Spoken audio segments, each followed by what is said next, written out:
ખેરાલુ પ્રજાપતિ સમાજવાડીમાં તાલુકા પંચાયત પ્રમુખ સહિત હોદ્દેદારોનો અભિવાદન સમારોહ યોજાયો। પાટણ સાંસદ ભરતસિંહ ડાભી અને પૂર્વ ધારાસભ્ય અજમલજી ઠાકોર સહિત આગેવાનોના અધ્યક્ષસ્થાને યોજાયો સમગ્ર કાર્યક્રમ।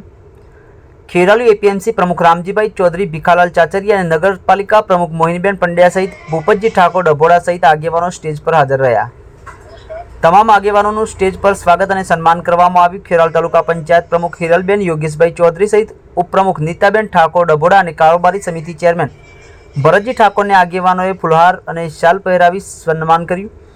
ખેરાલુ શહેર અને તાલુકા ભાજપના સંગઠનના હોદ્દેદારો અને કાર્યકરોને સહિત સમગ્ર તાલુકા ડેલિગેટ સહિત કાર્યકરો ઉપસ્થિત રહ્યા હતા।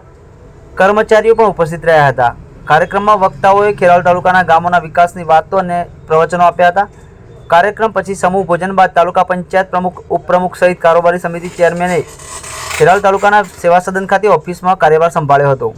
Online TV news Suresh Thakor અને ફારૂક મેમણ સાથે સંજુ બાબા, ખેરાલુ।